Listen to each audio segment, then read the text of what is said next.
Dengan mengucap syukur kehadirat Tuhan Yang Maha Esa, maka sebagai pelaksanaan yang pertama dari hasil-hasil sidang umum MPR tahun 1978,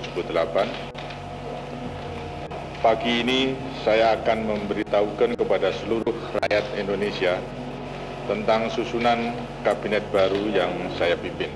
Itu pada waktu itu di dalam pemerintahan Pak Harto, beliau mengangkat beberapa orang menteri muda. Saya diberi jabatan Menteri Muda Produksi Dalam Negeri, yang tugas saya adalah untuk mendorong penggunaan produksi dalam negeri di dalam oleh pasar dalam negeri oleh kita sendiri.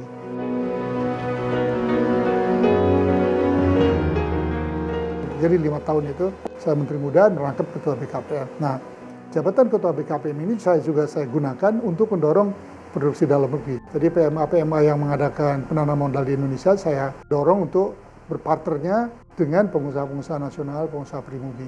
Kami mengkoordinasikan pengadaan pemerintah. Kita wajibkan untuk menggunakan produksi dalam negeri dulu.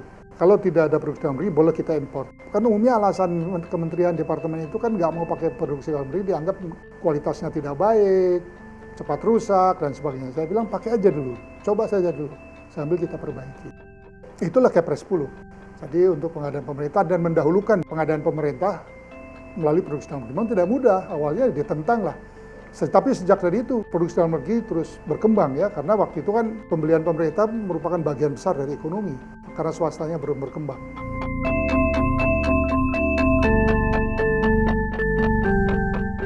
Pada waktu itu pemerintah memikirkan bagaimana kita mempercepat pembangunan dengan bonanza minyak, daripada uangnya cuma diparkir saja. Tadinya untuk mempercepat pembangunan dengan membeli barang-barang impor, barang-barang modal itu impor, mesin, kendaraan saja. Terus kita pada pertengahan jalan kita rubah. Jadi uang itu kita gunakan untuk membeli produksi dalam negeri. Kalau produksi dalam negeri belum bisa dibuat, kita bilang boleh kita impor, tetapi dalam jangka waktu sekian harus diproduksikan di dalam negeri. Nah, berkembanglah pada waktu itu pengusaha-pengusaha pribumi, perusahaan nasional, pribumi dan non-pribumi yang akhirnya berproduksi di dalam negeri. Ya pada awalnya memang mereka kan menentang, tapi kan kami karena kewenangannya ada pada kita paksakan aja dulu. Kita paksakan, mereka menggerutu, tapi ya akhirnya dijalankan juga. Misalnya pengadaan Pertamina itu besar sekali. Nah, dari situlah berkembang pengusaha-pengusaha nasional yang sekarang besar di dalam bidang itu. Di dalam bidang apakah Medco-nya Pak Arifin, apakah itu awal mulanya Arifin Negoro awalnya dari situ kan. Momentum inilah yang dimanfaatkan oleh APEC untuk merancang masa depan kerjasama ekonomi Asia Pasifik mengenai liberalisasi perdagangan, investasi, dan pembangunan ekonomi berdasarkan prinsip-prinsip GATT dan WTO. Kita kemudian berhadapan dengan lawan yang baru, yaitu globalisme. Jadi dengan globalisme itu timbullah kerjasama perdagangan internasional, kemudian tidak boleh lagi mengadakan proteksi. Saya berpendapat bahwa itu tidak benar, karena negara seperti Jepang, seperti Korea, segala itu besarnya kan karena proteksi. Jadi ada dua cara ya untuk membangun produksi dalam negeri itu. Pertama mengenai regulasi, menggunakan instrumen tarif dan kebijakan-kebijakan perdagangan. Yang kedua dengan memprioritaskan penggunaan produksi dalam negeri. Mewajibkan pemerintah, termasuk seluruh BUMN, untuk mendahulukan produksi dalam negeri kalau sudah ada. Tapi yang penting juga adalah yang bukan melalui regulasi, yaitu mengenai pendekatan kebudayaan. Kami mengadakan kampanye besar-besaran, ya, aku cinta produksi dalam negeri, waktu itu masih ingat barangkali ya. Terus kita membuat lagu Cinta Bangsa, Cinta Karyanya, terus memasang billboard untuk mendorong masyarakat untuk menggunakan produksi dalam negeri dan malu menggunakan produk import kalau dalam negeri ada. Maka berkembanglah Patu Cibaduyut, mulai kan namanya terkenal, terus di Ceper, Pandai Besi Ceper, mulai muncul. Nama-nama itu berkembang pada waktu saat kita di situ. Bukan saya meniru cara Jepang, memang beda kita. Kecenderungan untuk menggunakan produksi dalam negeri di Indonesia itu nggak ada. Karena kita ini, mereka kan nggak pernah dijajah. Sedang kita kan bangsa jajahan. Karena kita bangsa jajahan, kita diajar selama 350 tahun menghormati penjajah. Nah, gitu. Jadi barang-barang penjajah itu baguslah, lebih bagus dari kita. Itu kan selama sekian tahun kita diajari begitu. Kehadiran Pavilion Indonesia di pameran industri Hannover ini merupakan panggung untuk memperlihatkan hasil jerih payah dan kemampuan putra-putri bangsa Indonesia. Belakangan saya rasa sudah, sehingga Pak Harto mengatakan, Presiden itu sudah cukup yang dia lakukan. supaya produksi dalam negeri lebih kuat, mungkin kita serahkan supaya dia bersaing dengan mekanisme pasar. Boleh juga sih, harusnya pada akhirnya dia tidak boleh produksi dalam negeri harus bisa tumbuh sendiri, nggak bisa diproteksi terus. Kalau tidak, maka dia akan jadi bonsai terus kan. Jadi pendapat saya pada suatu ketika harus dibiarkan bebas bersaing. Tetapi sampai waktu itu tercapai, kita harus lindungi.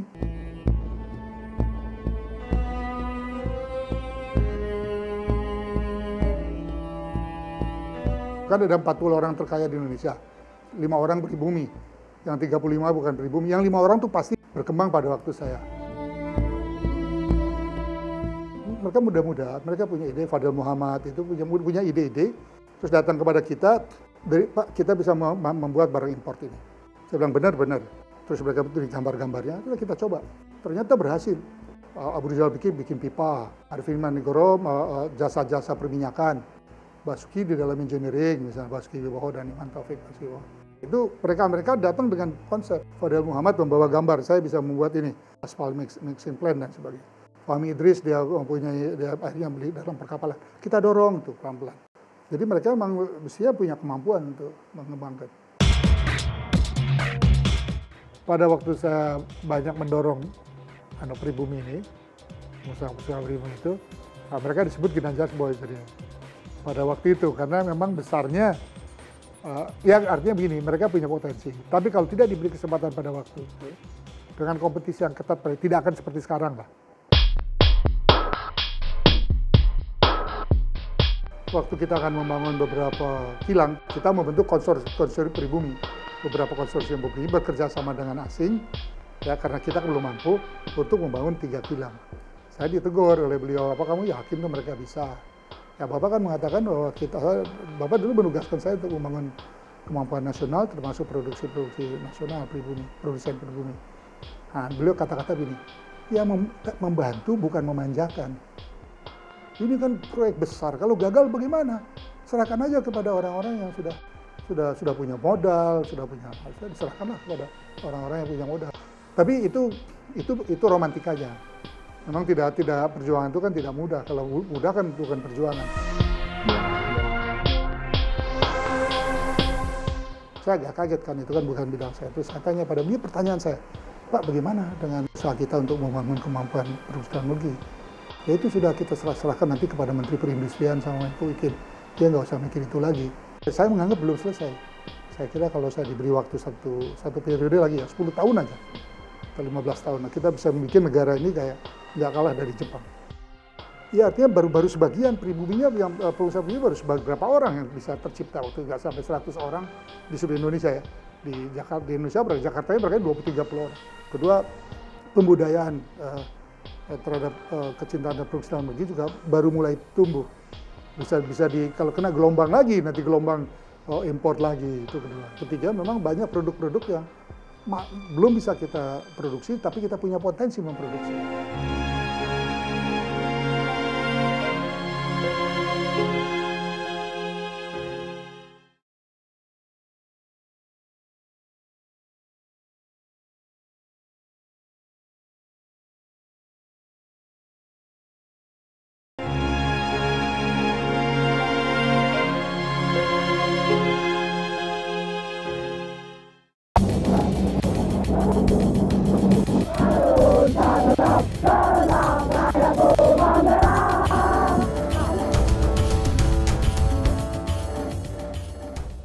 Saya tidak diikutsertakan dalam Dewan Moneter.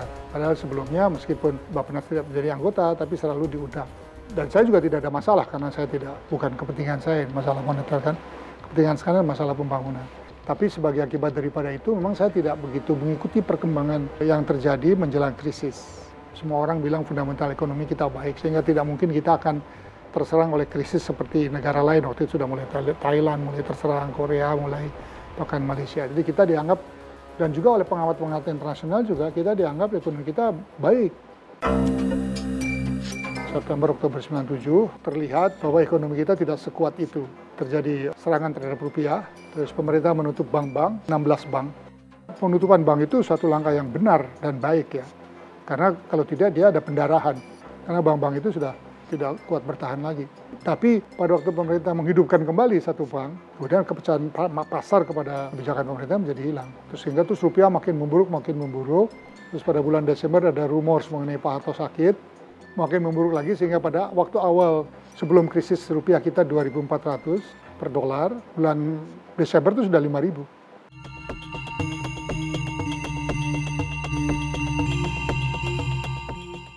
Pada waktu bulan November, pemerintah meminta bantuan kepada IMF. Letter of intent yang pertama. Kita nggak tahu nih, pemerintah pada waktu itu menangani secara sangat tertutup. Mungkin tidak mau kesan ada panik. Bahkan menteri-menteri yang lain di kabinet pun tidak diikutsertakan. Tidak diberitahu lah bahwa keadaannya sudah ternyata mendekati keadaan yang cukup gawat. Saya mulai mulai ada memahami pada waktu kita membuat RAPBN, karena dalam RAPBN itu peran Bappenas cukup besar, merencanakan anggaran untuk pembangunan. RAPBN itu sangat optimis, masih menyatakan GDP kita masih ada GDP, kemudian anggarannya masih surplus dan sebagainya. Pasar nggak menerima kan, terjadilah gejolak di pasar, rupiah kita makin memburuk. Kemudian pemerintah mencabut itu dan mengajukan lagi RAPBN yang baru, yang lebih realistis, tapi tetap masih terlalu optimis. Pasar tidak percaya juga.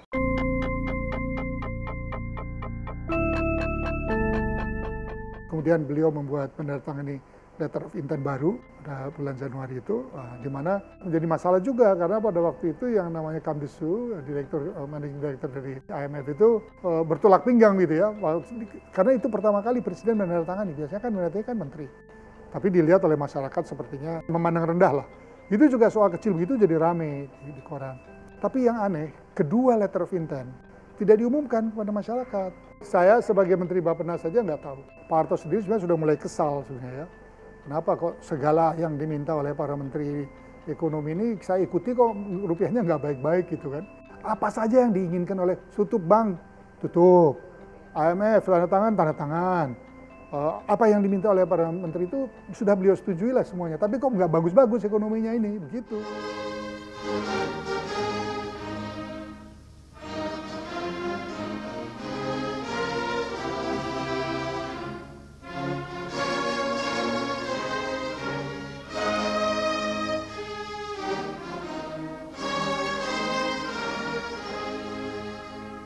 Jadi pada waktu terbentuk kabinet baru, bulan Maret, saya diminta oleh Presiden menjadi Menko Ikuin. Agak terperanjat juga saya, sudah Ketua Bappenas, sekarang Menko Ikuin, dan merangkap. Di waktu ketemu dengan saya, beliau bilang, cobalah dikembalikanlah ekonomi kita gitu. Habibie di Ristek, ya di Bappenas, nanti harus ketemu gitu. Teknologi sama real sektor, itu tugas saya. Begitu itu pikiran Pak Harto, jadi mungkin menempatkan saya di situ bukan kebetulan. Memang beliau ada rencana untuk bagaimana menghidupkan sektor real. Nah, pada waktu itu memang sudah terasa sektor real kita lemah sekali kan. Hubungan Indonesia dengan dunia luar sudah jelek. World Bank, IMF memutuskan hubungan. Jadi langkah saya yang pertama mengembalikan hubungan baik dengan masyarakat internasional. IMF dengan World Bank itu bukan bantuan uang yang penting banget. Pengaruhnya pada pasar. Jadi pasar itu kalau begitu ada gerakan itu terus lari uang gitu. Nah kalau uang udah lari kan kita punya devisa berapa bisa mau, itu kan terbatas. Uang di bank itu udah kosong. Memang kita harus segera mengembalikan kepercayaan pasar kepada ekonomi kita supaya uangnya kembali, devisa itu supaya kembali. Kan kita nggak bisa mencetak devisa, rupiah bisa kita cetak, devisa gimana bisa kita cetak. Langkah saya yang kedua adalah menutup bank-bank yang sekarang ini menerima BLBI macam-macam, kita tutup. Kita diambil alih oleh negara gitu ya. Dan tidak lagi menerima kucuran. Tapi cara saya agak berbeda dengan penutupan bank tahun 97. Pada waktu 97 itu penutupan bank itu masyarakat tuh nggak tahu banknya ditutup aja. Tidak ada penjelasan gitu. Sehingga bank-bank yang masih ada itu kan pada ketakutan. Jangan-jangan saya juga ditutup, maka terjadilah ras tuh serbuan kepada bank. Karena tahu kapan saya ditutup nih. Tapi pada waktu saya menutup saya nggak bilang gitu. Kita langsung diberi penjelasan, bank ini ditutup karenanya ini gitu. Dan dibikin pengumumannya itu Jumat sore. Sabtu Minggu kan banknya tutup. Weekend. Jadi orang tidak punya kesempatan buat ras. Hari Senin sudah tenang. Dan deposito dari orang-orang yang dari bank-bank ditutup itu dipindahkan ke bank-bank yang tidak ditutup. Jadi orang tidak merasa perlu untuk ngambil uang, kan banknya masih ada. Itu ditegaskan dulu. Semua deposito dipindahkan, ditetapkan. Misalnya bank ini pindahkan ke bank itu, bank ini bilang, terutama ke bank-bank pemerintah. Karena bank pemerintah, masyarakat kan percaya. Kemudian kita mulai memperbaiki distribusi ya. Saya pergi ke pelabuhan, saya pergi ke pasar, gimana itu kekurangannya, di mana letaknya masalahnya. Nah, membaiklah rupiah tuh. Dari 10.000 sudah mulai bagus. Udah mulai membaik nih. Uang yang lari udah mulai kembali. Nah, Pak Harto itu confident sekali. Saya kira ini triggernya.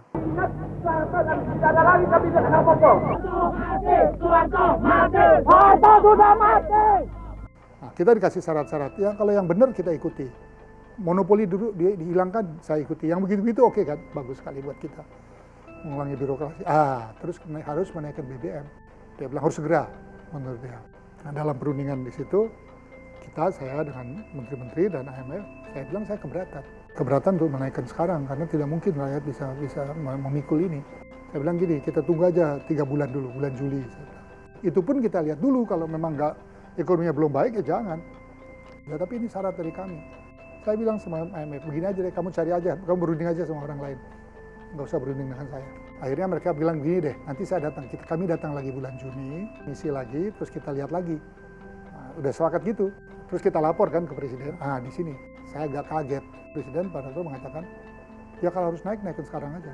Kenapa kita harus membodohi rakyat gitu, menunda kenaikan nanti. Jadi baru saja menaikkan harga beras, harga pembelian beras oleh Bulog dan lemak. Jadi sekarang petani kan lagi punya uang, dia bilang. Nah, jadi saatnya sekarang untuk menaikkan. Petani lagi punya uang, ekonomi kita sudah membaik, kenapa ditunda bulan Juli? Saya kira itu triggernya. Kalau di masyarakat sudah ada perasaan, ya tidak perlunya adanya reformasi politik, sudah ada cuman elemennya memerlukan trigger. Mengenai pengunduran diri Presiden, berkenaan dengan adanya aspirasi masyarakat yang menghendaki Presiden mengundurkan diri sebagaimana yang telah disampaikan pimpinan Dewan kepada Presiden, fraksi-fraksi sepenuhnya dapat memahami dan sepakat untuk dilaksanakan secara konstitusional. Pak Harto mungkin merasa overconfident. Ekonominya udah membaik, rupiah udah bagus. Tapi dalam waktu 6 minggu loh, saya jadi waktu itu Menko Ikuin itu 6 minggu. Beliau tidak membaca situasi politik dengan baik. Karena bukan tidak ini, kita tunda aja 3 bulan. Kan udah bagus tuh, IMF udah mundur. IMF-nya mundur, presidennya malah mengambil posisi seperti posisinya IMF. Yang kedua, kenapa terjadi penembakan? Karena peristiwa itu, maka peristiwa 13-14 Mei. Nah, di situ hancur sekali ekonomi kita. Rusak betul.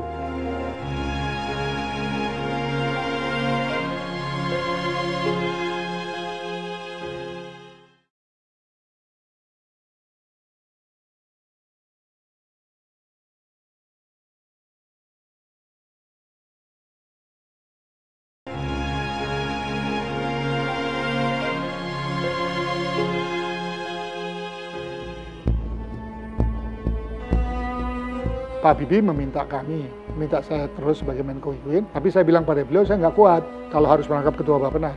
Memulihkan kembali ekonomi kan sudah tugas yang berat sekali, saya bilang. Nah, mulailah kita kembali pelan-pelan, itu lebih sulit lagi dari sebelumnya. Karena rupiah jadi 16.000. Dan betul-betul kita sudah kosong betul, bank sudah tidak ada, kredit card kita tidak diakui, letter of credit LC kita tidak diakui, jadi kita tidak bisa buka LC. Kalau kita import semua harus cash, uang tidak ada, import sudah nggak bisa. Maka kita kembali lagi mengadakan hubungan lagi dengan IMF, dengan World Bank dan sebagainya.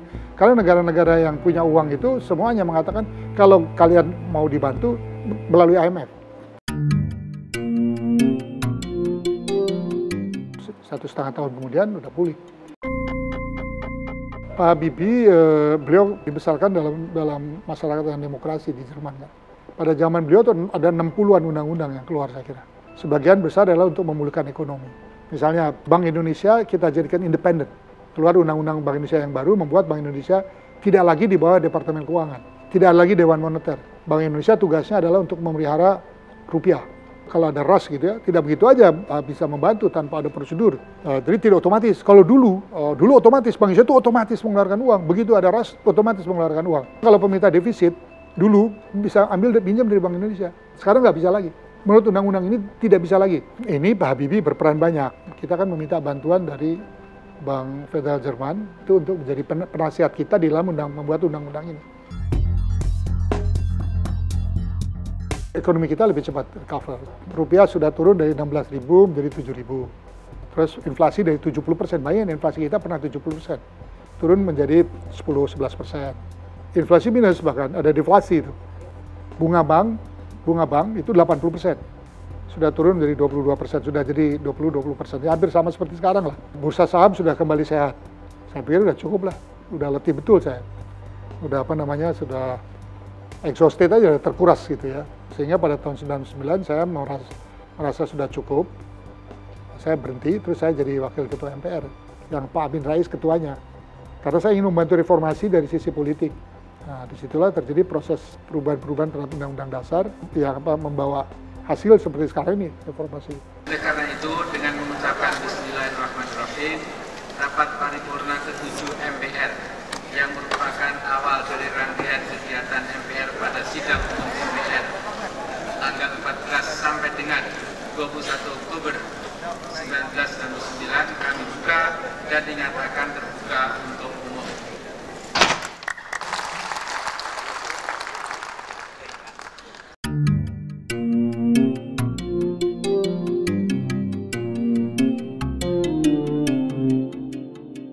Karena dasar-dasarnya sudah kita letakkan, juga kami waktu itu meletakkan prosedur untuk mencegah terjadinya krisis yang kedua seperti ini. Pengawasan, jadi oversight diperkuat, prosedur devisa diperkuat dan sebagainya. Itu hasil daripada itu. Sehingga untuk jangka waktu yang panjang kita selamat. Pada waktu negara-negara lain kejebur tahun 2008-2009, kita kan selamat, relatif selamat.